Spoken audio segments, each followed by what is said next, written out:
Hey caregivers, Sheldon here with your Monday Motivator. Well, it's that time of year again when all of our students are getting back to school. My wife, she's an elementary school teacher, and I know she's excited to get back into the groove of things as she prepares herself for a new year ahead. One of the main things that both motivates and fulfills her is the knowledge that she is making a difference in someone else's life. And that really is the big reward in caregiving, isn't it? I heard a story that a teacher told about a rewarding experience she encountered through her investment in the life of a child. She tells her story like this. Many years ago, one of my students, George, was in an accident with his family during the Christmas holiday season. George was thrown through the window of the car and sustained multiple injuries, including a traumatic brain injury. His father was seriously injured and his mother died on scene. George was airlifted to the nearest children's hospital, and as soon as I found out about this, my family and I drove down to see him. He was so happy to see us. When he was later transferred to our local hospital, we went to see him often. When he came home, he needed a teacher to help him keep up with the curriculum while he continued his rehabilitation. I was certainly glad to help him through this very difficult time in his life.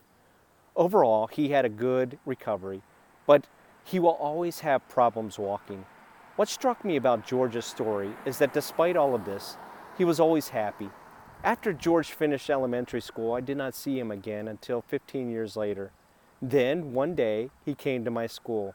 Unbeknownst to me, the caretaker, who was a friend of mine, brought George to my classroom. I was teaching when she knocked on my door and said, "I have a surprise for you." I was so happy to see George. He told me he was living out of town and had a great job and was doing really well.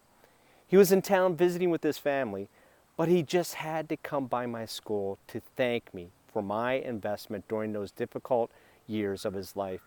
He said to me, "You made a difference in my life." Caregivers, I don't know if you needed to be reminded of this today or not, but just like our teachers who invest themselves into our students, you are also investing yourself into the life of another person, and you're making a difference. After all, that's why you got into this career, isn't it?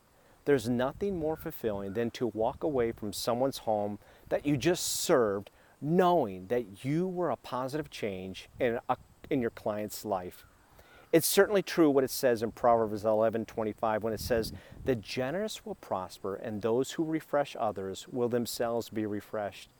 The word generous means to give in above and beyond measure and expecting nothing in return. That sounds a lot like love the verb to me. So my prayer for you this week is that through your generosity, you will prosper with fulfillment and be refreshed as you invest yourself into your client's life. If you have any feedback about today's Monday Motivator, please email me at smiles@chaplain.org. Let's make it a great week as we live out Love the Verb.